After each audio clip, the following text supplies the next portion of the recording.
obrigado. Muito obrigado a todos. Como estava a dizer, nós temos feito nas últimas semanas, iremos fazer ainda também nas próximas, nomeadamente em março e abril, umas sessões de fim de tarde, a que chamamos Smart Discussions. A ideia é trazermos aqui alguns especialistas em alguns temas de referência para o nosso presente e, sobretudo, o nosso futuro. Para passada, como sabem, tivemos o professor Arlindo Oliveira, numa sessão que eu acho que foi muito interessante sobre a inteligência artificial.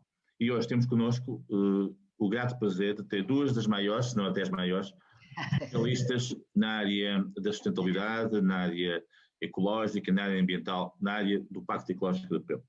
Eu vou fazer uma breve apresentação de cada uma delas e depois iremos organizar, como habitualmente, a sessão em dois momentos. A professora Luísa Schmidt fará uma apresentação através de PowerPoint. A professora Sofia Santos irá depois fazer a sua intervenção sem PowerPoint, pegando na apresentação e das ideias que a professora Luísa Schmidt nos propõe. E depois teremos, como é habitualmente, um período de Open Discussion. Eu agradecia que colocassem no chat as vossas intenções de colocar a questão e depois podem colocar a questão diretamente. Pronto, isto de facto é uma sessão aberta e colaborativa. Só agradeço que sejam breves para que possamos dar oportunidade a todas as pessoas. Muito rapidamente, a professora Luísa Schmidt penso que é conhecida de todos. Eu diria que ela é uma verdadeira defensora da sociologia do ambiente há muitos anos, né? Portanto, quanto eu sei, ela tirou o curso na Faculdade de Ciências Sociais e Humanas da Universidade Nova, se não me engano, e depois fez toda uma carreira do ponto de vista de intervenção jornalística, intervenção académica, intervenção cívica nesta área da sustentabilidade e de tudo o que está associado. Ela é muito conhecida por ser colunista do Expresso, tanto quanto eu percebi, Luís, até fiquei impressionado, há 30 anos, correto, desde 1990, é impressionante, de facto, impressionante. Colunista há 30 anos do Expresso, com uma coluna, qualidade de vida que se tem mantido ao longo do tempo, não é normal, de facto. E tem feito um trabalho de investigação muito grande no ICS, como sabem, é um Instituto de Ciências Sociais da Universidade de Lisboa, onde está ligado ao grupo de investigação e tem participado naquele projeto do Observa. Pronto, e é uma pessoa que está perfeitamente atual com estes temas, participa em muitos projetos internacionais, participa em muitas conferências internacionais e é de facto um grande prazer e uma honra tê-la aqui, porque de facto é das pessoas mais sabedoras desta matéria. A Sofia é uma pessoa mais nova, mas não deixa de ser, por isso, também uma pessoa muito conhecedora do tema. Eu conheço a Sofia há já muitos anos, tenho o prazer de ter estado com ela em algumas iniciativas e projetos. De facto, a Sofia é uma pessoa que pensa muito bem, ela é economista, doutoranda, mas tem feito um trabalho muito grande, sobretudo na área das finanças ambientais, do climate change, passou já por várias funções, uma das quais foi a de ser secretária-geral do Fórum para o Desenvolvimento Sustentável e Empresarial, o BSCD, foi também assessora do gabinete do atual Ministro do Ambiente e tem tido outras funções, sobretudo na área da consultoria internacional. Agradecendo mais uma vez a presença de todos, passava então à professora Luísa Schmidt, agradecendo então mais uma vez a sua disponibilidade para estar connosco. Luísa. Muito obrigada, Jaime. É um prazer estar aqui e fazer parte deste grupo do Sharing Knowledge, que de facto é muito ativo e muito interessante. Tenho aprendido muito neste grupo com toda a gente que aqui está e as que não estão, mas que estão do dia a dia no nosso WhatsApp. E, portanto, eu vou compartilhar aqui a minha tela e vou tentar não ultrapassar, de facto, falar entre um quarto de hora e 20 minutos. Muito bem. Vamos lá ver onde é que isto está. Onde é que eu tenho isto? Está aqui. Muito bem. Já estão a ver? Já, perfeitamente. Toda a gente está a ver, não está? Tá. Muito bem. Então eu vou fazer isto em 4 momentos. Um deles, acho que é interessante perceber os antecedentes, porque há um processo por trás deste Pacto Ecológico Europeu, não aparece do nada, e portanto acho que este processo é interessante também, muito rapidamente refletir sobre ele. Depois a situação atual, que eu chamo um momentum, porque há um momento certo para ele aparecer, as dimensões fundamentais e depois o que é que Portugal terá beneficiado. Então, em relação aos antecedentes, eu focava aqui dois momentos importantes. Um, a pré-crise financeira de 2008, em que nós tivemos o IPCC, portanto o International Panel for Climate Change, que foi criado em 89 e fez o seu primeiro relatório em 91, e a partir daí, portanto, começou toda esta problemática das alterações climáticas assim cada vez mais visível. Depois há também a Convenção, no Rio em 92, a Convenção das Alterações Climáticas, e há um momento particularmente importante quando o Al Gore, com a sua capacidade comunicativa expansiva, não é, na maneira como ele comunica, trouxe a verdade inconveniente em 2006, E o governo inglês, britânico, encomenda ao economista Nicholas Stern, não é muito vulgar os economistas estarem nesta área, este relatório sobre as alterações climáticas, que foi muito importante, porque ainda hoje é um documento de referência. Mas, entretanto, e portanto, há a crise financeira, e com a crise financeira muitas coisas, como nós sabemos, ficaram adiadas, e portanto eu volto aqui para esta matéria, e claro que os relatórios continuaram a sair, o problema das alterações climáticas continua-se a agravar, mas realmente há aqui um ano-chave, depois já na saída da crise, 2015, em que se juntam várias coisas. O Acordo de Paris, a ONU aprova os objetivos.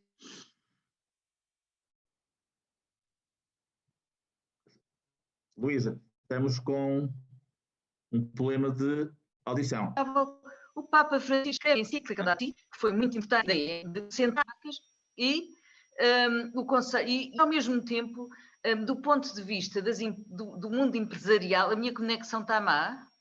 Tem algumas falhas, tinha um bocado algumas falhas. Já está bem a conexão? E agora está melhor, muito bem. Já está bem? Sim, agora está melhor, portanto, pelo menos está a subir agora.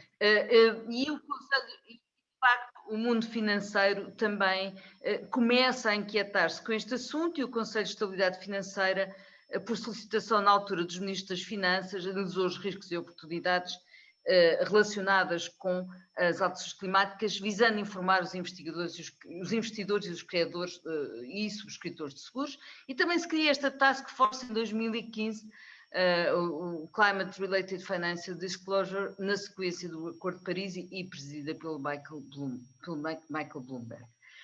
Ora, o que é que há agora na situação? De então para cá, portanto, as coisas vieram num crescendo, e o que é que acontece? Acontece que nós estamos numa situação em que, por um lado, há uma convergência entre cientistas sobre as alterações climáticas, portanto, o último relatório do IPCC de 2018 é extremamente incisivo, não é? E na necessidade de apontar a emergência climática, e os tais 11 mil cientistas já de 53 países alertam para as medidas necessárias para evitar o colapso. Outros relatórios internacionais vêm dizer o mesmo, o Living Planet Report, eu agora vou-vos mostrar alguns, muito brevemente, o Living Planet Report da WWF, mas também das Nações Unidas, alerta para a extensão da biodiversidade, para o drama que isso traz, a questão dos insetos, que são fundamentais para a nossa alimentação, não é? O declínio das espécies de água doce, os recifes de corais, enfim, o recuo dramático da floresta tropical. Depois, por outro lado, outro relatório internacional importante, aliás, partilhado por nós, é o Global Risks Report, mas reparem como de 2015 para 2020 os riscos mais dramatizados são justamente os riscos ambientais, o clima, a questão da perda da biodiversidade, o extremo, portanto, o clima extremo e a crise da água. Portanto, vê-se aqui bem como a situação se agravou fortemente. Depois também, o outro relatório importante são estudos, aliás, são estudos das seguradoras. As seguradoras não brincam em serviço, como nós sabemos, e, portanto, não querem perder dinheiro e têm investido bastante naquilo que é os impactos das alterações climáticas. E o que nós vemos aqui é a Munich Re, que mostra bem, como, nos seus estudos, como os eventos extremos têm realmente aumentado.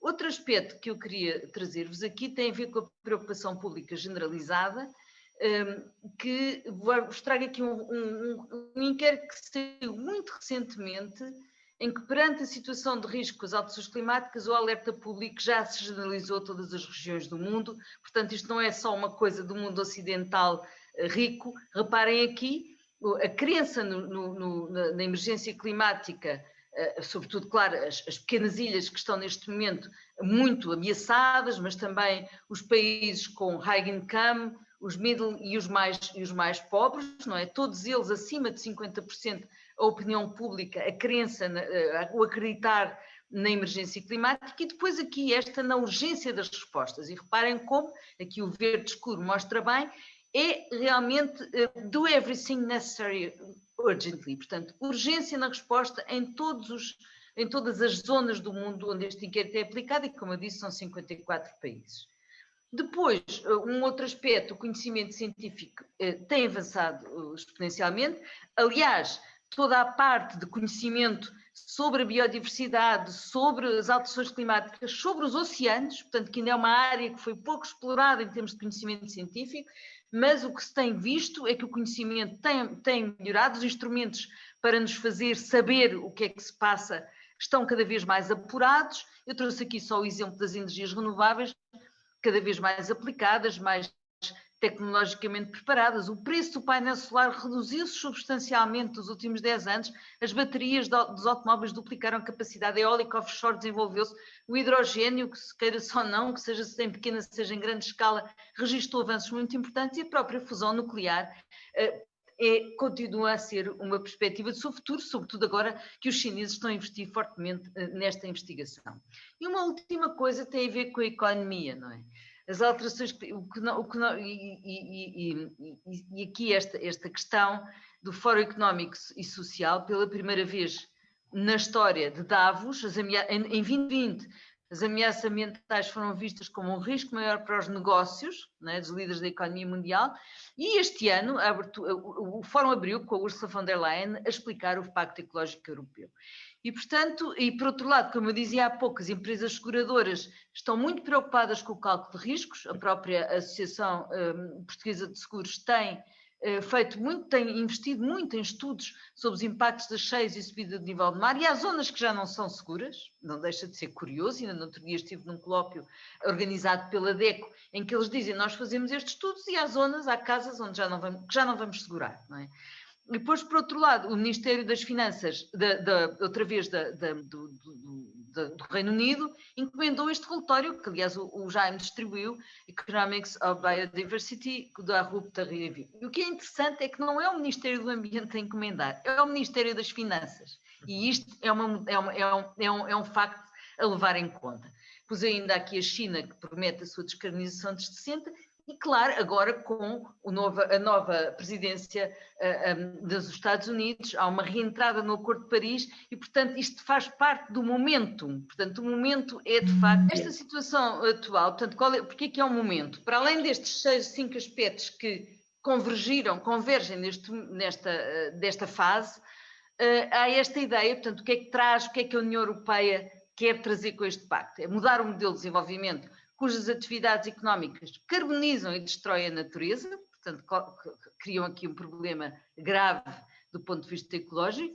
Uma economia que decarboniza e destrói os recursos que precisa, acaba por dar cabo de si própria, e, portanto, o objetivo aqui é desligar a produção do consumo de recursos. Isto é uma revolução. Portanto, isto é algo que nos vem trazer enormes desafios, e isso é o Pacto Ecológico Europeu, que eu agora vos passava, sem vos maçar muito. Eu queria passar aqui sem vos maçar muito, trazia-vos aqui estes 12 dossiês ligados ao Pacto Ecológico. Portanto, são estratégias, todos eles têm estratégias muito pragmáticas e com financiamento remetido a cada uma destas áreas: a lei do clima e o Pacto da Meta Climática, a questão energética, a questão da indústria e do plano da economia circular, a construção e a renovação eficientes, a mobilidade sustentável e inteligente, a estratégia do prado ao prato, portanto, a agricultura, a estratégia da biodiversidade, a poluição zero, a investigação, inovação, educação e cidadania, o mecanismo para uma transição justa, o financiamento, e a União Europeia também como líder mundial na diplomacia ambiental e no apoio aos países terceiros. Eu não vou falar de todos, mas este é o clássico, isto é retirado do pacto, e, portanto, esta é uma figura que com certeza já todos que conhecem. E agora passar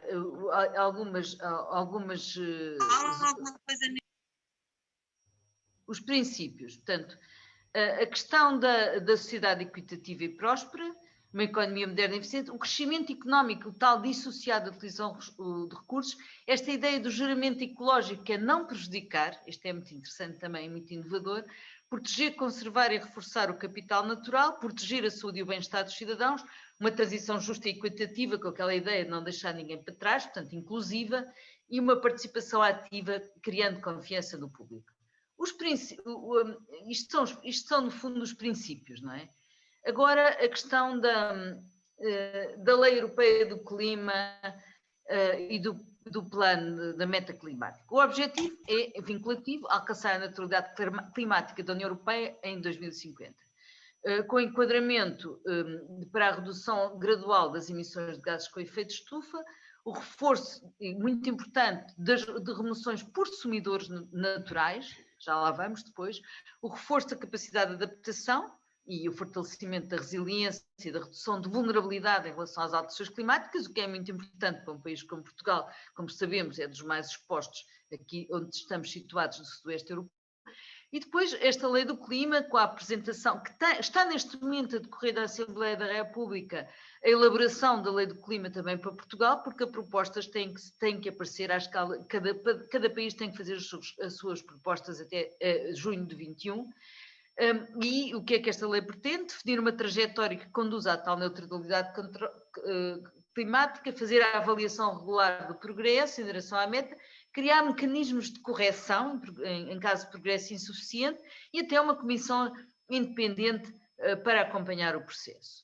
Ainda este plano, portanto, claro que a ideia é contribuir para o Acordo de Paris, a meta da redução das emissões é 55% em relação a 1990, a energia menos 75% das emissões, menos 36% das emissões nos edifícios, como sabemos são grandes emissores, e nos transportes aproximadamente 24%. E, portanto, e depois o uso dos solos, a minha conexão está outra vez instável. Isto é meu. Está outra vez, está bem? Já está bem? Mas estamos a ouvir. Já está bem? Continua, estamos a ouvir bem. Reforçar os sumidores de carbono, as florestas, os usos do solo e a agricultura. Para a integração do sistema energético, o que é que se põe aqui? Planeamento e funcionamento do sistema energético do seu conjunto, uma descarbonização profunda, eficaz e acessível da nossa economia, a eficiência energética no cerne de toda esta transição, a economia com impacto neutro no clima, reforço da segurança energética da União Europeia, proteção da saúde e do ambiente, reforço do papel dos consumidores no processo de transição energética, portanto, um bocado aquela ideia do prosumidor, somos produtores e consumidores, seremos, é essa a intenção, e promover o hidrogênio renovável, os biocombustíveis e o biogás sustentável. Na economia circular, portanto, é dissociar o crescimento económico da utilização de recursos, sem ultrapassar os limites do planeta, a transição para um modelo de crescimento regenerativo, reduzir o impacto ecológico no consumo, transformação dos padrões de consumo, isto é extremamente complexo, mas interessante, não é? No sentido da prevenção dos resíduos, duplicar a taxa de utilização dos materiais circulares. Nós sabemos hoje que a União Europeia pode aproveitar até mais de 35% do que hoje desperdiça, poupando assim recursos naturais. Produtos de alta qualidade e depois as cadeias de valor principais são a eletrónica, as baterias, as embalagens, os plásticos, os têxteis, a construção de edifícios, alimentos e agronutrientes. Muito importante a questão da construção e renovação eficientes, particularmente para nós. Aqui a intenção é mesmo duplicar a taxa de renovação do parque imobiliário, aplicar legislação rigorosa sobre o desempenho energético dos edifícios, o edifício zero, não é? Promover a eficiência energética, as emissões dos edifícios no sistema, incluir as emissões de edifícios no sistema de comércio e de licenças de emissão, e criação de uma plataforma para formação, no fundo, dos arquitetos, engenheiros, autoridades locais, porque, de facto, estamos perante aqui um novo desafio e falta-nos capacitação a certo nível para entrarmos nesta nova forma de renovarmos o nosso parque edificado. Depois, na mobilidade sustentável, a redução de 90%, reparem, 90% das emissões de transportes até 2050, considerando tudo, rodoviário, ferroviário, aéreo e aquático, impulso ao transporte multimodal, com automatização, conexão, etc. Prioridade aos transportes ferroviários, preço dos transportes deve refletir o impacto no ambiente e na saúde, acabar com as subvenções aos combustíveis fósseis, que é uma coisa que desde há 2 décadas que se tenta, não é? Se tentam nos coisas internacionais, nas conferências, aumentar a produção de combustíveis alternativos sustentáveis e transportes drasticamente menos poluentes das cidades, até por uma questão de saúde pública. Depois há esta estratégia do prado ao prato, em que se pretende aumentar a segurança alimentar na União Europeia. Nós vimos com esta pandemia... Temos alguém com o telemóvel ligado. Exato, com o micro ligado. Eu agradecia que mais uma vez que desligasse o micro, também, por favor. Muito bem. Nós vimos com esta pandemia que as cadeias de produção longínquas acabam por criar problemas a vários níveis, vimos com as máscaras, mas também se pode pôr para a questão alimentar.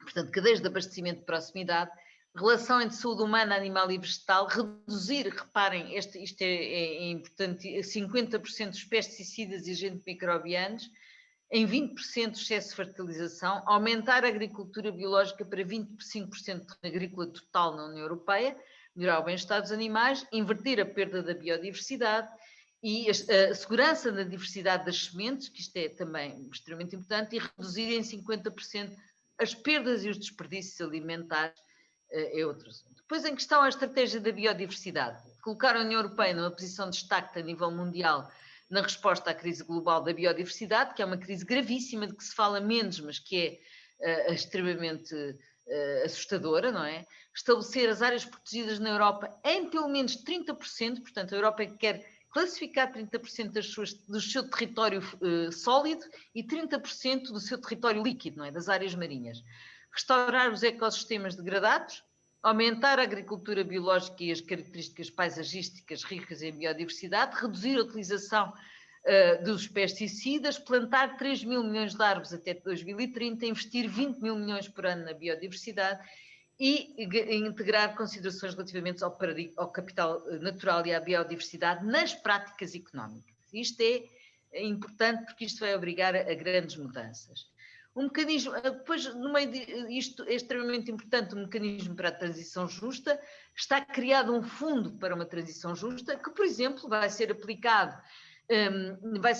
naquilo que se chama a pobreza energética, que agora também vai ter investimentos sérios, mas também, por exemplo, nos trabalhadores que, quando se encerrarem as estações, as centrais térmicas, por exemplo, ou mesmo lá em cima Matosinhos, há aqui dinheiro específico que vai ser aplicado e canalizado para estes trabalhadores, projetos de descarbonização, mecanismo de empréstimo do setor público, facilitar a transição para a neutralidade carbónica do ponto de vista social, como eu dizia, e antecipar implicações e assimetrias económicas e sociais. Portanto, esta ideia de ser justo e inclusivo.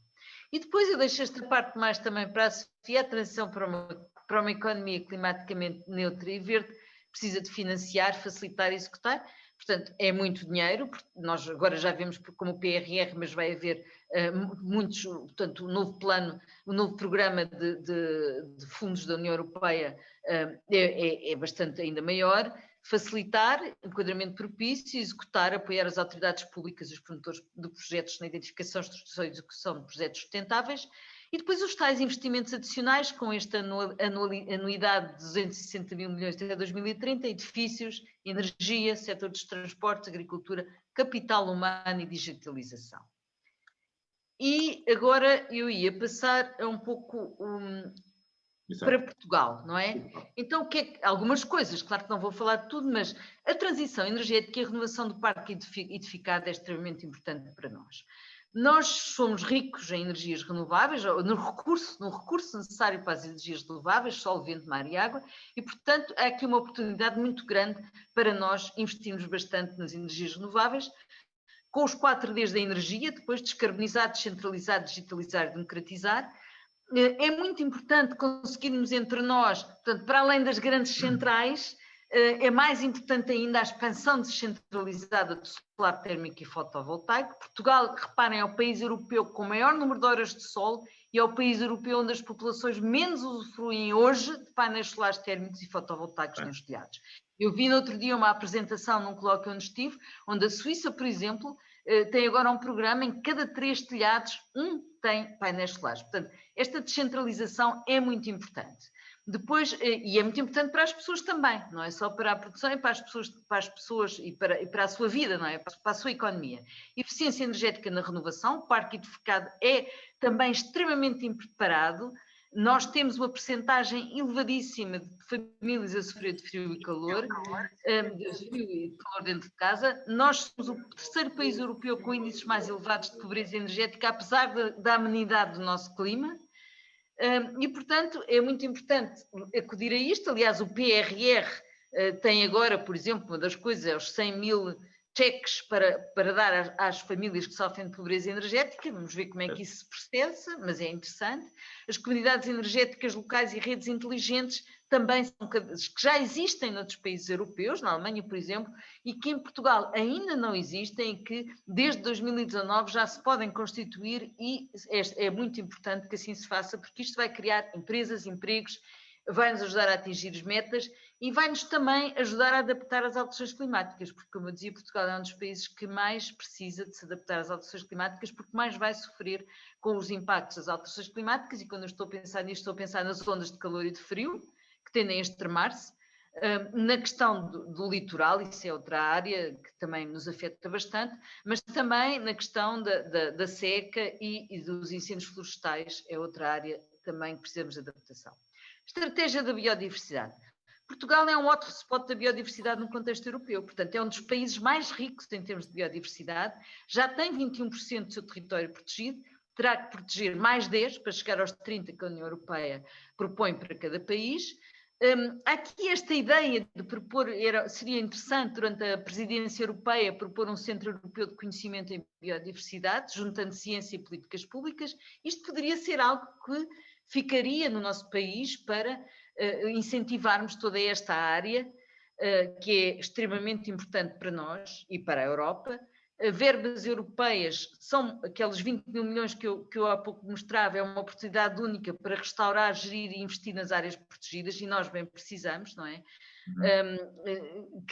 Olhar para as áreas protegidas como ativos ambientais fundamentais, com a investigação científica, mas também para a valorização do património a vários níveis. Eu pus aqui o termal, porque julgo que pode ser muito interessante para um turismo mais sustentável, um cluster de turismo de saúde, de termas, de bem-estar, reabilitação física, de natureza. Portanto, temos aqui um potencial muito grande a explorar, em que esta melhoria da biodiversidade e o investimento que se pode fazer nele pode ser extremamente importante. Depois há aqui o pagamento dos serviços de ecossistemas, do qual também beneficiaremos também por sermos ricos em biodiversidade.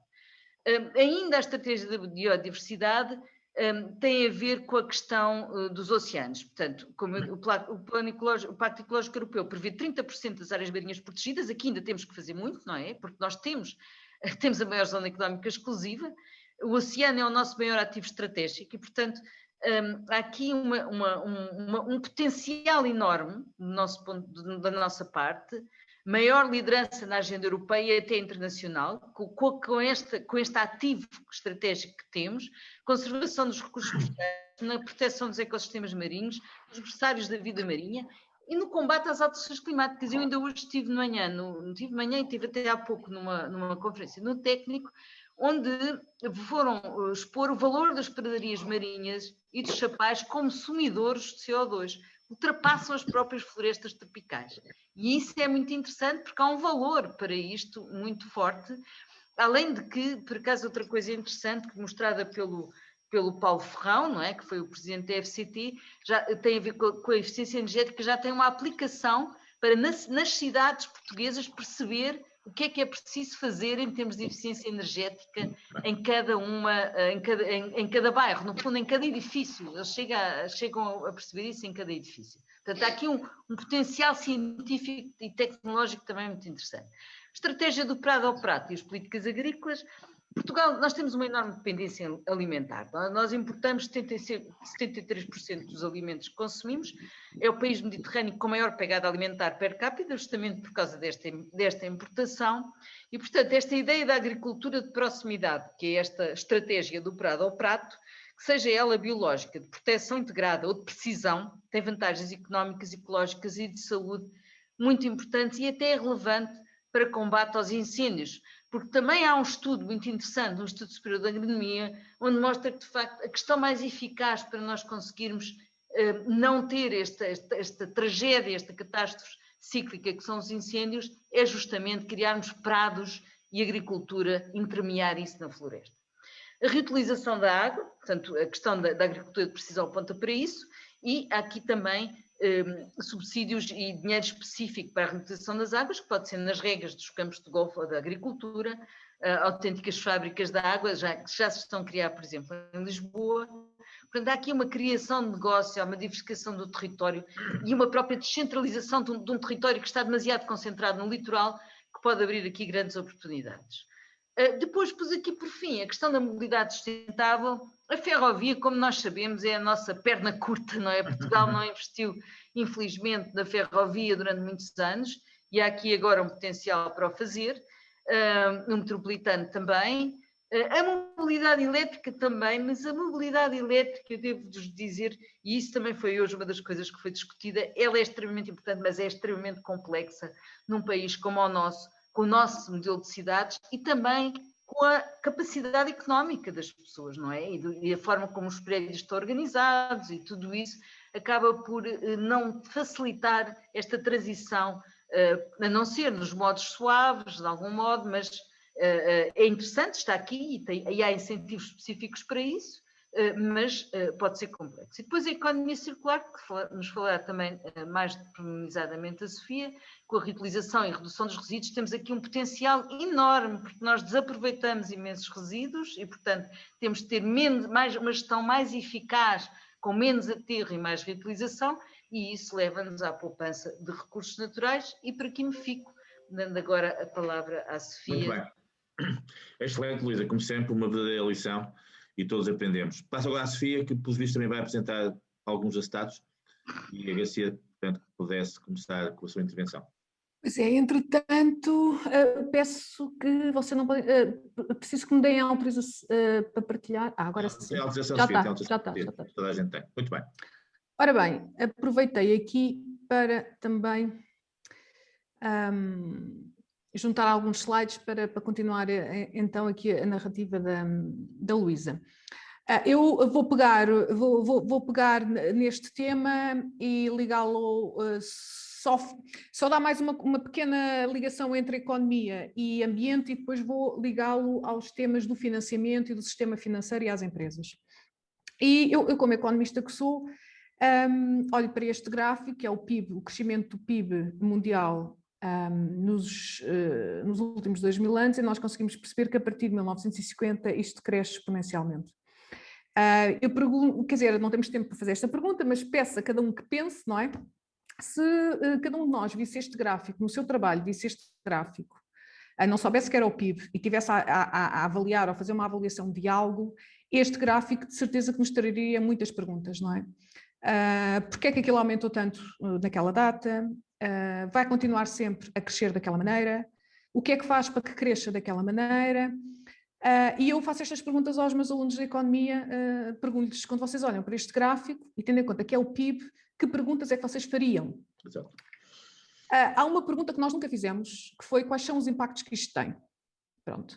E é daqui que decorre a situação que temos hoje, ou seja, nós hoje estamos a falar do clima, porque o PIB foi cresceu exponencialmente, como nós podemos ver aquele gráfico, obviamente que teve efeitos positivos ao nível do planeta como um todo, houve uma redução significativa da pobreza extrema, mas no entanto, por outro lado, existem 8 pessoas com a riqueza de mais de metade dos pobres a nível mundial, portanto, sem dúvida que o PIB o crescimento do PIB trouxe aspectos positivos, não é isso não está em causa.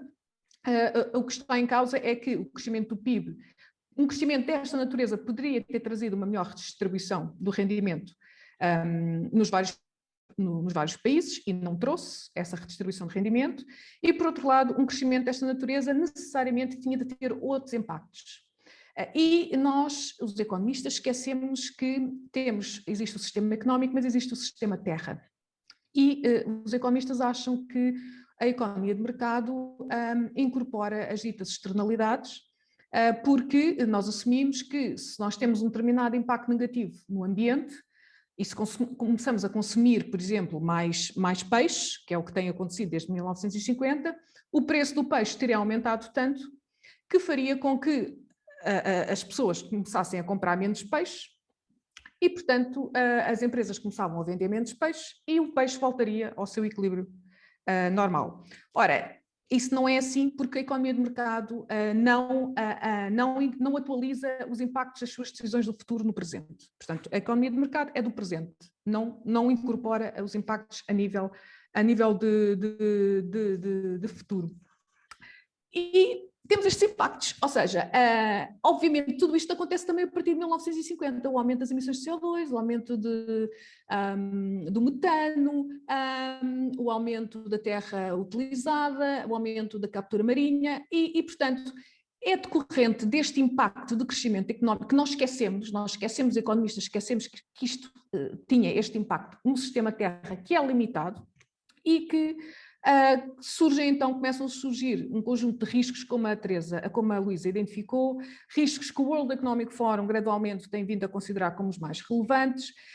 E porquê? Porque, na realidade, finalmente começou-se a perceber que nós estamos a ultrapassar os limites do planeta, ou seja, a atividade humana está a ultrapassar os limites físicos do planeta e, como tal, começamos a ter um conjunto de impactos ambientais que, ao ocorrerem da dimensão que ocorrem, começam a ter impactos financeiros e, portanto, já ocorrem perdas financeiras significativas decorrentes destes impactos ambientais. Porquê? Porque estamos, de facto, a carregar o planeta decorrente das nossas atividades humanas e o planeta, na realidade, não consegue esticar. Só para aqui realçar, uma das consequências desta atividade de crescimento do PIB é a emissão de CO2, de gases com efeito de estufa, mas vamos focar aqui na questão do CO2, e, portanto, só para reforçar esta ideia da urgência. Porquê é que é tão urgente nós atingirmos a neutralidade carbónica? Ou porquê é que é tão urgente o mundo inteiro mudar? E porquê é que é tão urgente nós deixarmos de pensar que isto é utópico? Porque, segundo os cientistas, e se nós acreditarmos na grande 90 e tal % dos cientistas, afirmam que, de facto, a temperatura do planeta está a subir. E se nada for feito, ou seja, se nós continuarmos a fazer aquilo que fazemos hoje sem grandes mudanças, a temperatura do planeta irá aumentar 4,8 graus centígrados no final deste século, que em Portugal poderá implicar um aumento da temperatura média anual entre 8 a 12 graus. E, portanto, imaginem o que é Portugal com uma temperatura média superior àquilo que já é hoje, de 8 a 12 graus. Imaginem a implicação que isso tem na saúde, na agricultura, no vinho, em tudo mais. E, portanto, para evitar que esta temperatura aumente desta natureza, aumente desta maneira, ou seja, então os países concordaram que, ok, então nós vamos ter de ser neutro, para evitar que a temperatura aumente desta forma descontrolada, então nós vamos ter de acordar em ser neutros em carbono. E daí é que vem a necessidade desta descarbonização da economia. Nós precisamos que a economia descarbonize, que é para a temperatura do planeta não aumentar 4,8 graus centígrados. Porque se aumentar 4,8 graus, os cientistas não nos conseguem dizer exatamente o que é que vai acontecer. Vão-nos dizer vários cenários. E nós, como não temos nem recursos nem dinheiro suficiente para nos prepararmos para esses vários cenários, só nos vamos preparar para um ou para o outro e depois não conseguiríamos reagir caso um outro cenário aconteça. Portanto, a importância aqui, a urgência, é que, entretanto, nós já sabemos, e, portanto, o Acordo de Paris para a neutralidade carbónica é, do pior é o melhor, mas já sabemos que, mesmo assim, se formos neutros em carbono, a temperatura mundial, a temperatura irá aumentar 1,5 a 2 graus, idealmente apenas 1,5 grau. Portanto, o Acordo de Paris, ou seja, este objetivo que Portugal tem e que a Europa tem de ser neutra em carbono no final deste século, que em Portugal e na Europa é já em 2050, deve-se a uma necessidade humana. Se nós quisermos viver em equilíbrio neste planeta, nomeadamente os nossos netos, então isto precisa de acontecer. Porquê é que isto é muito urgente? Porque se o Acordo de Paris pretende que a temperatura do planeta não suba mais do que 1,5, okay, o que é importante é perceber que na zona do Mediterrâneo, onde nós estamos, a temperatura já aumentou 1,5. Portanto, a probabilidade da temperatura no mundo aumentar mais do que 1,5, que é aquilo que os cientistas nos conseguem mais ou menos controlar, é baixa. E, portanto, daí a urgência que nós temos em levar estes temas, de facto, muito, muito sérios. E é por este contexto, então, como a Luísa já referiu, temos o Acordo de Paris, em 2015, em que os países acordaram em ser neutros em carbono durante a segunda metade, e Portugal e a União Europeia anteciparam 50 anos esse objetivo e querem ser neutros em carbono em 2050. Portanto, não durante a segunda metade, mas em 2050, até porque isto tudo já aumentou 1,5. Como é que isto se relaciona agora com a economia? Portugal tem o seu roteiro para a neutralidade carbónica, isto é, para atingir a neutralidade carbónica em 2050, tal como a nível europeu é ambicionado, nós temos de baixar as emissões de CO2 ou é expectável que se baixem as emissões de CO2 nestes vários setores com estes números que estamos aqui a ver, e, portanto, uma descarbonização completa da sociedade ao nível do setor da energia, transportes, edifícios e etc. E chegámos finalmente à conclusão de uma frase que foi dita já em 91, e só se chegou a essa conclusão agora, portanto isto para muito tempo, que de facto movimentar dinheiro é movimentar materiais, é movimentar bens finais, trabalho e em última instância a qualidade ambiental. Portanto, se nós queremos atingir o desenvolvimento sustentável, temos de estar disponíveis para o financiar. E é aqui que o tema do financiamento sustentável entra, ou seja, só recentemente, só talvez nos últimos 5 anos, é que há um reconhecimento mais explícito a nível europeu, isto vem muito tarde, de que para se atingir o Green Deal, para se atingir um desenvolvimento sustentável, é preciso financiar e que o dinheiro esteja alinhado com esse objetivo. A nível internacional, este tema do alinhamento do dinheiro com os temas da sustentabilidade não é assim tão novo. Isto começou já em 1992 e tem existido vários milestones, mas tem sido nos últimos 5 anos que existiu aqui uma aceleração da importância dos temas de financiamento, de como é que o setor financeiro deve estar alinhado com estas matérias. Portanto, tem aqui uma intensidade de atividade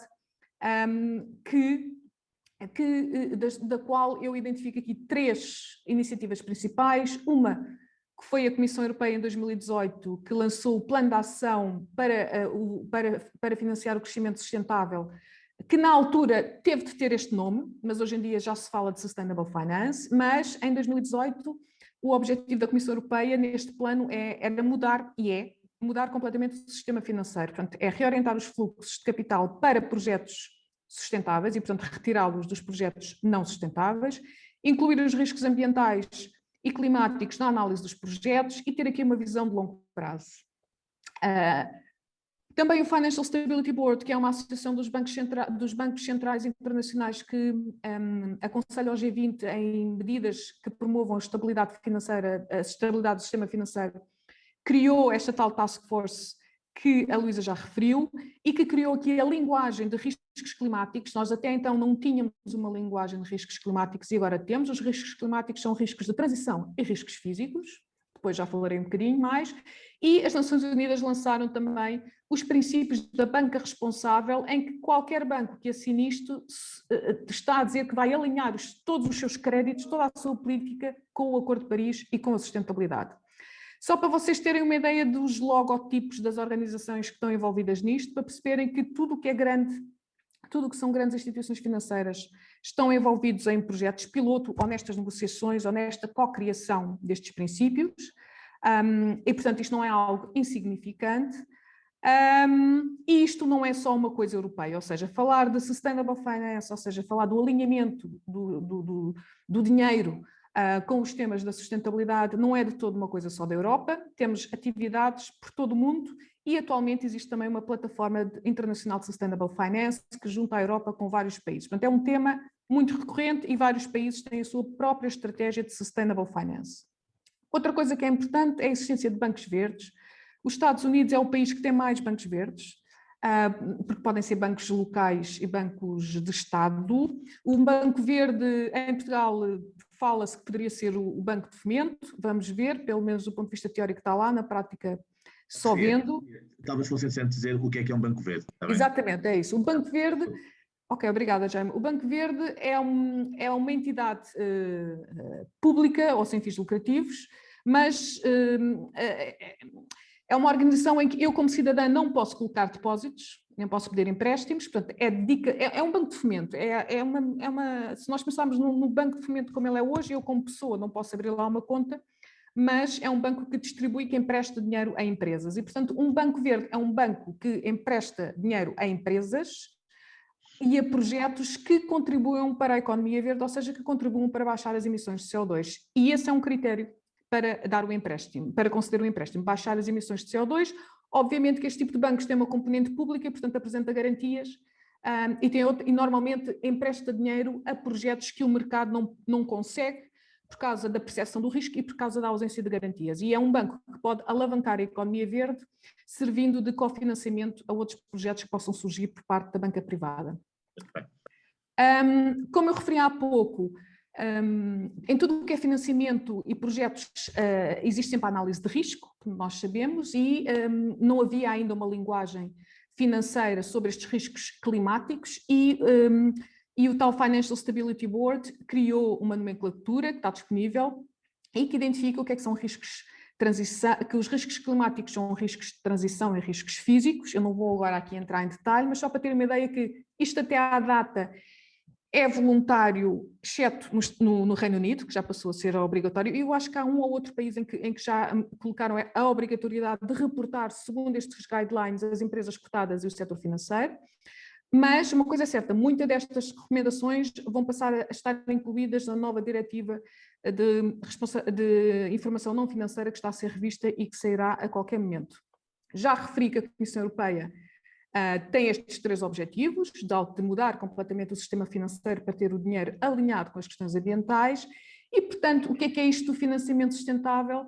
É emprestar dinheiro, incorporando a análise do risco, é criar produtos financeiros que promovam um consumo mais sustentável, mas sempre com o objetivo de reduzir o impacto ambiental daquilo que se está a consumir ou daquilo que se está a emprestar dinheiro para se produzir. A Comissão tem um plano de ação com várias ações específicas e muito do financiamento europeu do próximo pacote comunitário será verde, inclusive também se consegue ler nas entrelinhas e em alguns documentos que o plano de recuperação e resiliência diz que tem de estar alinhado com os objetivos ambientais da Comissão Europeia, ou pelo menos com o do no harm, as atividades não podem danificar significativamente os objetivos ambientais. Isso é importante termos noção. Ou seja, muito do próximo quadro comunitário será para projetos que evidenciem que contribuam para a economia circular ou para a economia verde. O Invest em substituir o Fundo Juncker tem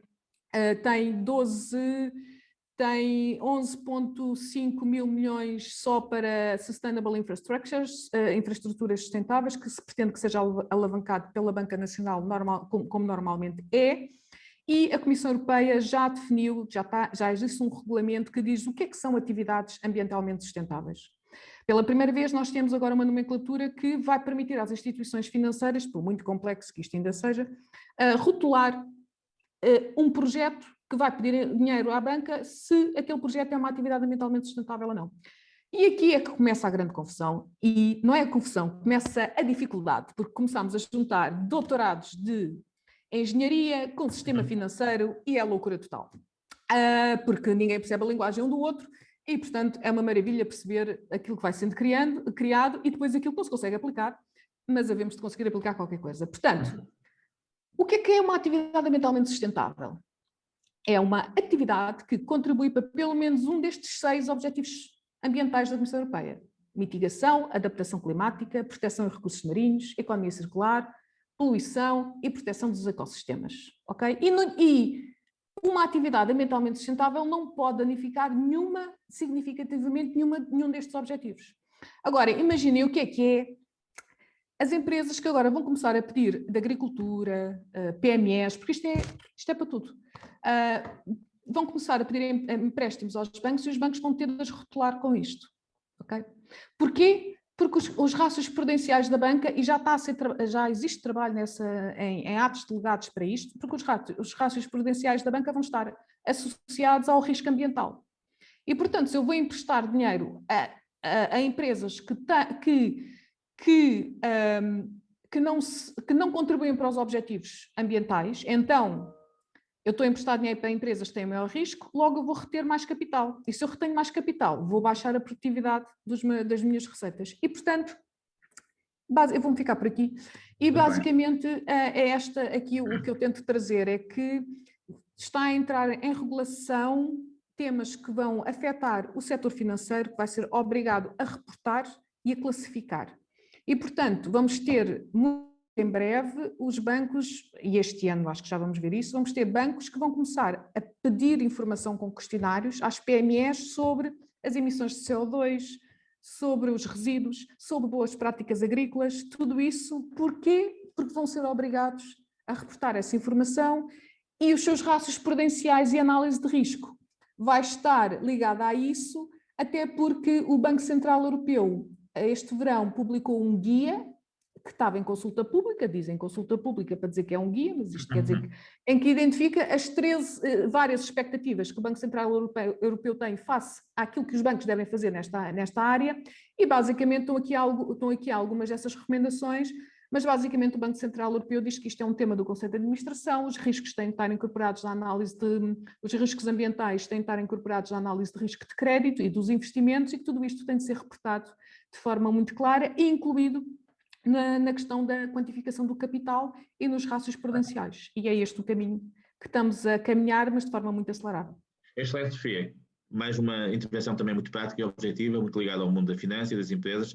Nós vamos agora abrir, como habitual, um período para Open Discussion. Eu tenho aqui já 3 questões que foram colocadas. Eu vou pedir às pessoas para as colocarem diretamente, mas agradecia que fossem muito breves e muito diretos. Portanto, vamos juntar estas 3 primeiras questões, que é o Fernando Mano, a professora Patrícia Gomes e o António Carvalho Guerra. Fernando Mano, por favor. Agradecia que fosse breve, está bem? Estão-me a ouvir? Estamos. Eu tive o prazer de assistir a esta conferência a partir de Marrocos, onde estou. Sim, mas estou a ouvir muito bem, espero que me ouçam tão bem.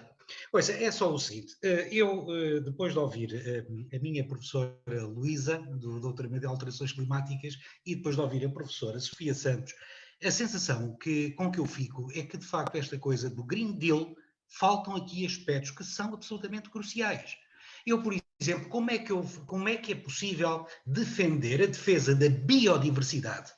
No caso concreto de Portugal, por exemplo, que é um dos maiores consumidores de carne per capita do mundo, porque é de facto, ouça, e a nível de antibióticos nós fazemos parte de 5 países que consomem por quilo de carne produzida mais antibióticos que os Estados Unidos, que sempre foram campeões nessa matéria. Portanto, é uma situação de facto brutalmente preocupante. Como é que é possível reduzir 50% a utilização de antimicrobianos sem alteração das dietas? Como é que é possível, por exemplo, condicionar os financiamentos e utilizar os dinheiros públicos com critério ecológico sem se mexer muito mais no tipo de ajudas que a política agrícola comum atribui, que de facto vão no sentido oposto da ecologia e vão no sentido oposto da saúde pública? Há interesses muito fortes em que contrariam que haja uma maior progressão. Ouça, eu quando falamos, por exemplo, que eu estava a ver há bocado que a professora Luísa dizia muito bem, nós de facto, Portugal, por razões históricas, enfim, que tem a ver com a própria evolução da Terra, nós somos um dos países da Europa com mais biodiversidade. Agora, ouça, quando nós vemos animais, por exemplo, a pastar nas lesírias do Tejo, vemos áreas de pastagem, de dizer que aquilo é sustentável é uma falácia, vemos áreas contínuas de centenas de hectares só de 2 ou 3 plantas, por exemplo, a criar ali animais com o argumento que aquilo é ecológico, é sustentável porque é com erva, não é nada, porque as contas são feitas de outra maneira. Não, mas é verdade, porque as contas são feitas de maneira completamente diferente. De facto, tudo isto é preocupante e, portanto, eu quero... A questão que eu coloco é o seguinte, qual é a opinião, que se for possível, que a engenheira, que a professora Luísa Schmidt e a professora Sofia Santos, enfim, qual é o grau de simpatia pessoal com que vem isto? É que a mim dá uma sensação que isto de facto é pouco, mas eu se calhar estou a ver mal, por isso, para aprender é que eu vim aqui. Peço desculpa, nós vamos ter que passar agora para a professora Patrícia Gomes, está bem? Patrícia, e muito obrigado, está bem? Nada. E se puder desligar também o micro, agora peço desculpa também, para estarmos todos. Muito bem. Patrícia, quer colocar a sua questão, por favor? Boa tarde. Muito rapidamente, já me obrigada, agradecendo naturalmente a nossa iniciativa. Estamos a falar de onde? De Braga ou de Barcelos? De Guimarães. Guimarães, sim, muito bem. Do Val do Ave, do bonito Val do Ave. Muito bem. Pronto, a minha pergunta era muito prática, muito rápida para a professora Luísa Santos, mas dar nota de que adorei as intervenções.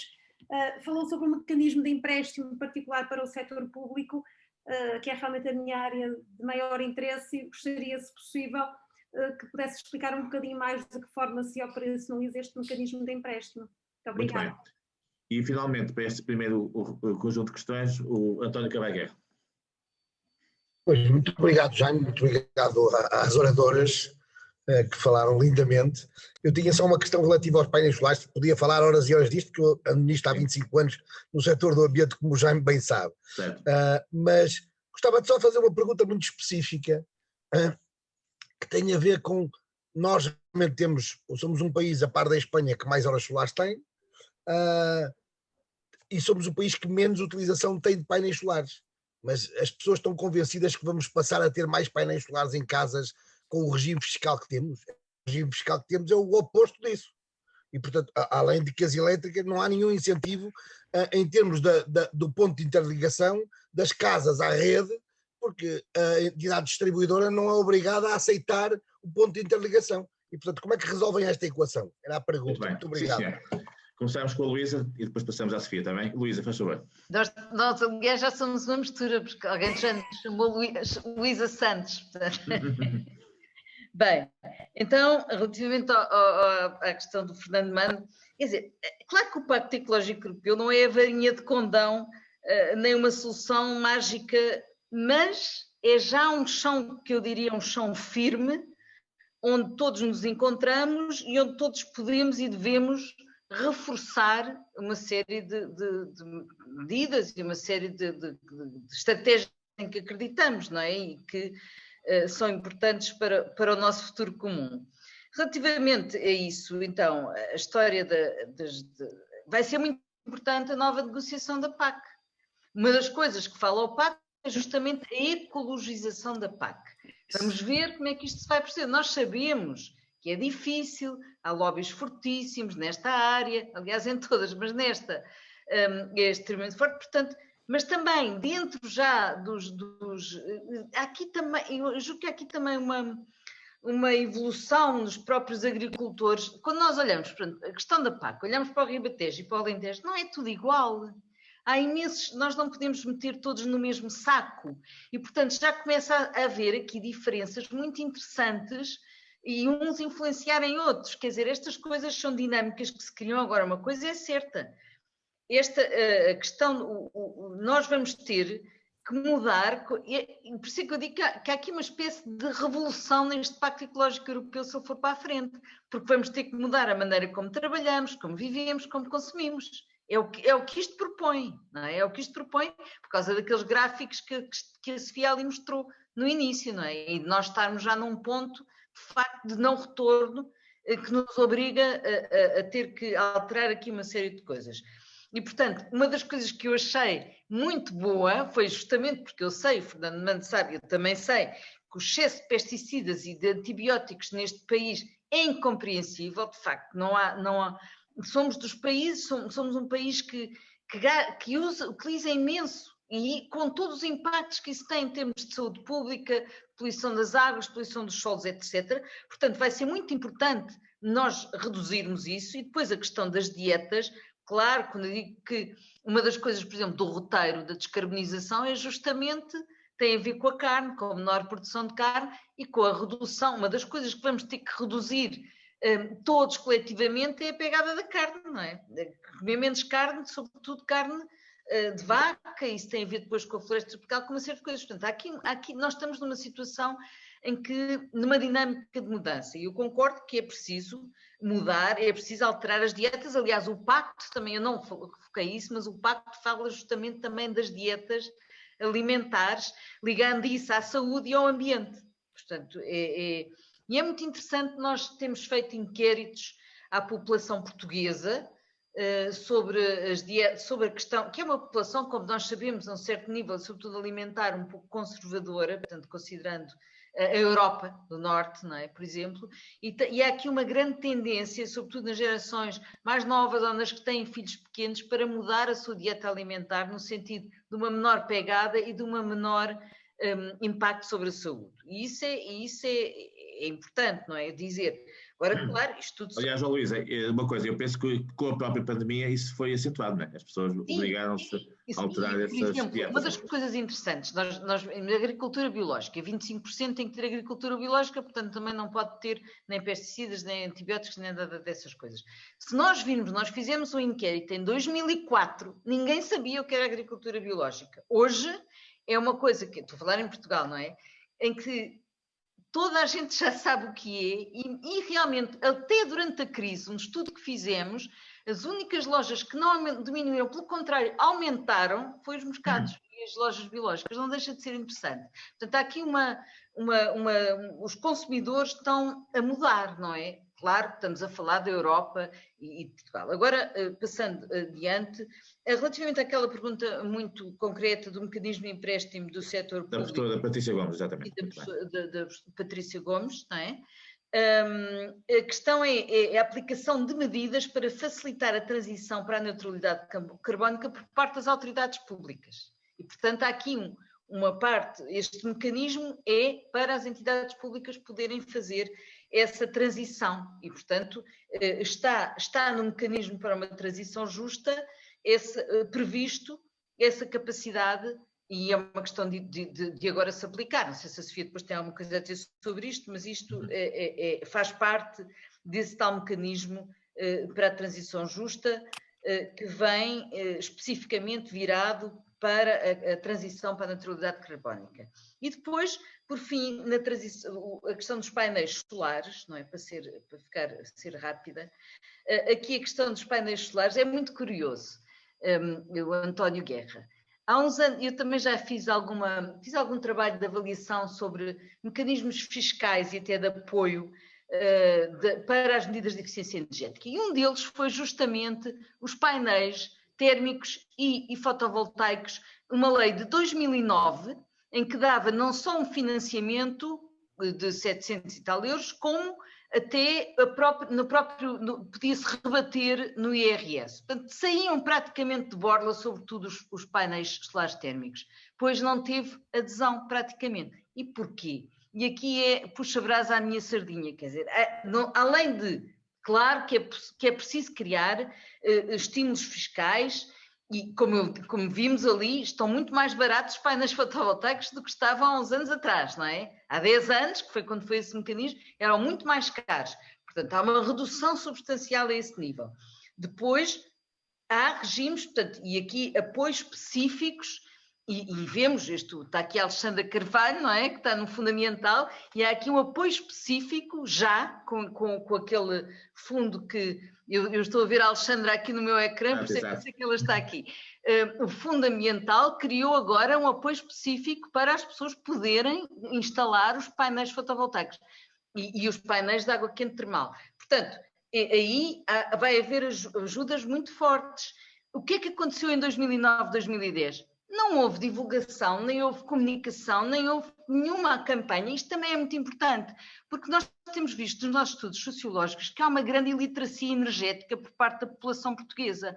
E, portanto, se não houver aqui um esforço grande de chegar às pessoas, e até podem ser pequenas empresas de jovens, tal como houve, por exemplo, para preencher o IRS, criaram-se uma série de empresas pequenas para isso. É preciso, há aqui uma oportunidade neste momento para criar aqui uma série de apoios que as pessoas precisam, porque as pessoas não vão conseguir, sozinhas, não vão conseguir chegar lá. Mas há este potencial, está aqui, há este dinheiro, como eu dizia há pouco, os tais 100 mil cheques para acudir à pobreza energética. Agora, como é que isso se vai concretizar? É preciso aqui um esforço muito grande de mediação. Mediação é uma palavra-chave neste momento para nós conseguirmos até aplicar estes fundos que temos. E, desculpem ter-me alongado. Muito bem. Sofia, se quiser comentar também essas questões. Sim, muito rapidamente. Eu acho que todos nós temos de nos lembrar que estamos em transição.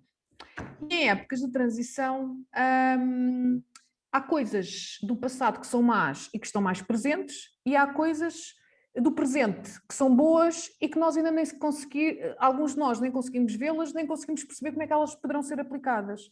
E é isso que estamos agora. E, portanto, eu acho que temos todos de fazer um esforço para perceber que as coisas também mudam, não é? E que, portanto, obviamente que o sistema fiscal que nós temos atualmente não é bom, porque não incentiva a componente verde, mas isso é um problema que tem vindo desde governos de PSD como governos de PS. Ninguém quer mexer no IVA para baixar o IVA dos produtos, por exemplo, biológicos ou outros verdes, para nivelar os preços. Porquê? Porque se perde receita fiscal e andamos na receita fiscal, mas se perdemos receita fiscal e agora, afinal, o dinheiro que vem da Comissão Europeia para projetos verdes, como é que é? Pronto, ou seja, concordo perfeitamente que o sistema fiscal atualmente não é não é aquele que precisamos ainda. As funções e as capacidades que as autarquias têm também ainda não são aquelas que poderiam ter, vamos lembrar, em Portugal as autarquias não podem contrair dívida, não é? Não podem emitir obrigações verdes, não podem fazer nada, porque tem de ter tudo suportado pela autorização do Ministério das Finanças, mas relembro que no resto da Europa, Estados Unidos e etc., as autarquias podem emitir obrigações verdes. E podem levantar dinheiro, se são obrigações verdes, esse dinheiro depois é colocado em projetos que vão baixar as emissões de CO2 e muitos deles são este tipo de projetos, como depois vai baixar o consumo de energia e existem empresas no mercado que têm o seu modelo de negócio feito para isto, isso significa que depois podem devolver o dinheiro a quem lhes emprestou porque vão baixar a tarifa, vão baixar o custo da energia. Portanto, ao longo de 5, 6, 7 anos, 10 anos, no máximo conseguem devolver o dinheiro. Em Portugal, as autarquias não podem pedir empréstimos. Em Portugal, as autarquias não podem não podem fazer parte deste mecanismo de adiantamento de dinheiro, porque não podem contrair dívida, e, portanto, esse mecanismo que existe vai ter de ser implementado em Portugal, à partida. Atualmente não se pode, mas há que fazer esforço para poder ser, porque isso também é necessário. E o mesmo relativamente à questão das ligações à rede, obviamente que há limitações da ligação à rede, há limitações da ligação à rede da mobilidade elétrica, temos poucos carregamentos, temos poucos postos ao nível dos veículos, estamos numa fase de transição e eu acho que o que é importante é nós termos uma atitude positiva, que é, ok, face a este contexto que não é aquele que nós desejamos, o que é preciso fazer para, em vez de estarmos a dizer como é que é possível não ser. E termino dizendo que eu acho que o Green Deal é uma audácia, há uma audácia europeia e é uma audácia mundial. Acho que o espírito do Green Deal foi o melhor que nos pôde acontecer. Acho que e o espírito de termos uma estratégia europeia para o financiamento sustentável também foi o melhor que nos pôde acontecer. Se isto vai ser implementado da forma correta, se os agentes de mercado não vão fazer greenwashing, isso é outra discussão.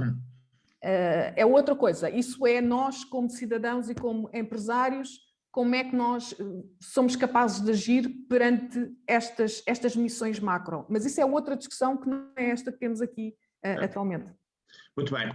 Vamos passar agora a uma segunda ronda final, que estamos também aproximados do fim. Eu era capaz de pedir ao Miguel Almeida, que sei que está aqui e que tem responsabilidades de acompanhamento a nível do governo dos municípios. Também a Alexandra Carvalho, com quem já não falo há muito tempo, é secretária-geral do Ministério do Meio, também gestora do Fundo Ambiental. Se quisessem fazer uma pequena nota em relação ao que ouviram sobre as suas áreas, e depois o Miguel Henriques, que também é uma pessoa que trabalha nestas áreas, tem uma questão para fazer. Alexandra, quer começar? Uma breve nota? Não sei se está ouvido. Sim. Viva. Já estamos todos muito fartos destas ferramentas. Eu sei, mas só uma breve nota que fica sempre bem, Alexandre. Sim, uma muito breve nota. Primeiro, a congratular as nossas duas oradoras, são duas pessoas que eu admiro imenso, e elas sabem disso, e dizer que, pegando um bocadinho naquilo que a Sofia acabou de dizer, e que joga também com aquilo que a Luísa disse, eu acho que nós temos as ferramentas e o que nos está a acontecer é tudo muito bom. E temos as ferramentas. Agora, aquilo que nós vamos todos nós, e estou a falar de todos, governo, sociedade civil, universidades, todos nós, empresas, setor privado, aquilo que nós vamos fazer com elas, isso é o que nós vamos ver. Agora, que temos as ferramentas e que é possível temos que todos estar virados para o mesmo objetivo e conseguir. E não vou dizer mais nada, porque realmente acho que temos que dar, mesmo aquele aviso, eu vou dar só então um exemplo do Fundo Ambiental, este aviso que a Luísa falou, o aviso, o Programa de Apoio aos Edifícios Mais Sustentáveis, foi absolutamente extraordinário, eu vou-vos dizer, e falámos aqui de iliteracia, sim, iliteracia energética, iliteracia digital. Foi absolutamente extraordinário aquilo que aconteceu ano passado, num aviso que era suposto ser 2020 e 2021 e tinha 4 milhões e meio de euros para apoios. O que aconteceu foi que nós em dezembro, no dia 31 de dezembro, tivemos que fechar as candidaturas do aviso de 2020 e dizer a toda a gente que íamos pagar essas candidaturas, que duplicaram o apoio de 4 milhões e meio. Portanto, os Os cidadãos vieram, isto foi só para individuais, atenção, vieram ao fundamental, vieram à plataforma, submeteram tudo e muitas vezes, e fomos no início muito criticados, este processo é muito difícil, as pessoas não vêm. Vieram, esgotámos, duplicámos o apoio, este ano estamos a pagar o que nos falta, já começámos a pagar o que nos falta do aviso de 2020 e vamos lançar outro aviso. Pronto. Excelente, Alcena, muito bem. Temos que continuar todos neste caminho. Muito bem. E muito obrigada pelo convite e parabéns. E muitos parabéns a nós, Alcena. O Miguel Almeida está muito ligado às questões dos municípios, aliás, a Luísa penso que também está a acompanhar agora um grande projeto nessa área dos municípios. Miguel, não sei se queres dar uma pequena nota a propósito deste tema. Sim. Sei que pôs ali uma coisa também no chat. Exato. Está tudo bem. Obrigado, Jaime. Antes de mais, cumprimento a todos e agradecer às oradoras pelas excelentes apresentações que fizeram. Obrigadíssimo. Queria só dar aqui uma nota e complementar aquilo que a Sofia Santos estava a referir relativamente aos municípios. De facto, os municípios podem contrair dívida e, aliás, o Fundo de Apoio Municipal existe exatamente para resolver os problemas de endividamento excessivo dos municípios e, portanto, é de facto a função do Fundo de Apoio Municipal. E relativamente à emissão de obrigações, também ela é possível. Já existe a possibilidade de se emitir obrigações desde os anos 90. Eu fui uma das primeiras pessoas a lançar obrigações municipais em Portugal, já nos idos 1999. Portanto, foram lançadas apenas 3 ou 4 emissões de obrigações, Sintra, Lisboa, Porto e, salvo erro, Braga. Mas, de facto, as obrigações municipais, comparadas com os empréstimos, têm um encargo significativo, nomeadamente na montagem das operações. Quando comparado e com a necessidade, por exemplo, de termos uma agência de rating todos os anos a validar as contas dos municípios, acaba por ser, na comparação com os empréstimos, os municípios vieram a optar ao longo dos anos pelos empréstimos em vez das obrigações municipais. No entanto, é um assunto que de facto está de novo em cima da mesa, nomeadamente as obrigações verdes. Portanto, os municípios ao poderem emitir obrigações municipais, podem emitir obrigações municipais verdes, naturalmente. Agora, a questão, de facto, é a montagem dessas operações. Neste momento, fizemos uma proposta ao Governo, porque está previsto, desde a Lei das Finanças Locais de 2013, a emissão de obrigações de forma agregada, ou seja, os municípios juntarem-se, nomeadamente aqueles de menor dimensão, para poderem ter massa crítica suficiente para se dirigirem ao mercado. Isso está previsto na Lei das Finanças Locais de 2013, embora sujeita a nova regulamentação. E foi essa regulamentação que nós propusemos, enviámos ao Governo há pouco mais de 2 meses e, portanto, estamos à espera que brevemente seja legislado sobre essa matéria. Alguns municípios, também só para dar esta nota, a nível internacional, como a Sofia referiu, portanto, nos Estados Unidos o mercado das obrigações municipais tem grande expansão e é a principal fonte de contração de dívida, de emissão de dívida por parte dos municípios, mais do que dos empréstimos. A nível internacional, na Europa, sobretudo, têm vindo a ser criadas agências financeiras locais com capital do Estado ou dos municípios, ou até de ambos, como é o caso, por exemplo, do Fundo de Apoio Municipal, que são 50% de financiamento do Estado, de capital do Estado e 50% dos municípios, e são essas agências financeiras que, em nome dos municípios, têm vindo a fazer a emissão de obrigações, e nos últimos anos de obrigações verdes, nomeadamente no caso da Suécia e da Finlândia, são aqueles que têm tido maior sucesso. Portanto, era apenas para referir isso, fazer um enquadramento também relativamente a esta questão dos municípios. Obrigado. Muito bem, Miguel. Cumprimentos a todos. E muitos parabéns pelo trabalho feito. Pronto, e para terminar, eu pedi ao Miguel Henriques para fazer a sua questão, a Luísa e a Sofia terminam e depois fazem um statement final. Bem, boa noite a todos. Jaime, uma vez mais, muito obrigado pela organização desta brilhante sessão. Muito obrigado a Luísa Schmidt e à Sofia Santos por as intervenções tão interessantes, tão úteis.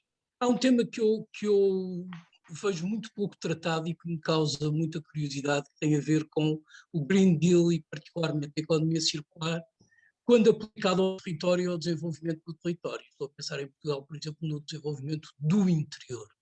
para mim parece uma questão bastante óbvia, bastante relacionada, mas na própria narrativa do governo, curiosamente, eu vejo-a muito esparsa ou muito inexistente. Gostava de saber qual era a vossa opinião, no fundo, de alguma forma, sobre a democratização depois do rollout do... Muito bem. Excelente, Miguel, uma boa questão. Luísa e Sofia, se quiserem responder então ao Miguel Henrique e depois fazer um comentário final. E com isso terminamos, está bem? Para terminarmos a hora. Luísa. A questão era mais sobre, se eu percebi, Miguel Henrique, tinha a ver mais com o Portugal de ser um país muito desigual em termos de interior litoral. A oportunidade que isto representa para o interior, nomeadamente em termos de economia circular. Pois, sim. E os apoios todos que vai haver no Green. Exato.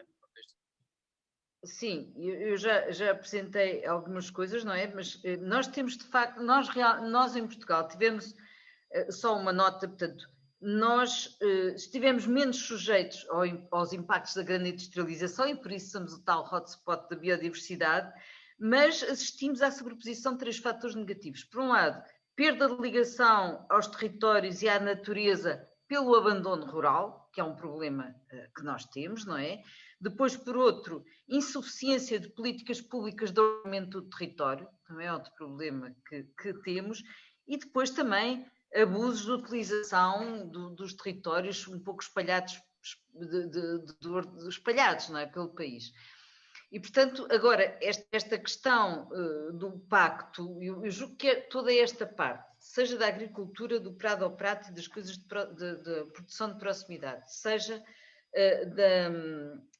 também do apoio à questão das florestas, à questão da biodiversidade, acho que isso vai trazer aqui muito, e das áreas protegidas, vai trazer aqui uma dinâmica que pode ser muito interessante, sobretudo também pensando que, e nós estamos numa fase de transição também interessante a este nível. Ainda no outro dia estava a falar com o Presidente da Câmara de Idenha Nova, e ele fez um inquérito aqui na área metropolitana de Lisboa, e percebeu que havia muitas pessoas, muitas famílias com potência, com vontade de sair daqui. Portanto, nós se calhar vamos ter que assistir aqui a uma interiorização, e as pessoas já estão a querer sair de facto, e a pandemia desse ponto de vista foi fatal, porque pôs as pessoas a viver encaixotadas, sem nenhuma capacidade de sobrevivência saudável, não é? E, portanto, aqui podemos assistir neste momento aqui a uma mudança interessante, não é só por causa do teletrabalho, é também por necessidade, ao teletrabalho, por um lado, por necessidade todo, e também há novos movimentos sociais muito virados para isso. E em termos e, portanto, aqui pode haver aqui também novas indústrias ligadas à economia circular, e a Sofia pode falar melhor sobre isso, não é? Só queria deixar mais uma nota relativamente àquilo que a Alexandra disse. É verdade que este programa era mais amigável, por um lado as pessoas estão mais preparadas, não é? Porque já ouviram falar mais sobre isto, e depois houve uma boa divulgação, e acho que isso é muito importante, uma boa comunicação, uma boa divulgação, e realmente este programa, este aviso, era menos complexo em termos burocráticos do que outros anteriores, não é? Aí também sabemos, não é? Mesmo assim era diferente. Mas, de qualquer maneira, quando nós falamos em pessoas sujeitas à pobreza energética, aí vamos ter que fazer um trabalho muito mais interativo com essas pessoas, porque essas estão muito mais vulneráveis, são idosas, aí há todo um trabalho, que era o que eu estava a falar há pouco, que é preciso fazer para esses fundos poderem ser aproveitados. Muito bem. Sofia, para terminar. Sim, muito curto. Sim, quer dizer, o tema dos serviços de ecossistemas e o tema da bioeconomia são áreas que podem trazer precisamente essa valorização dos territórios, não é?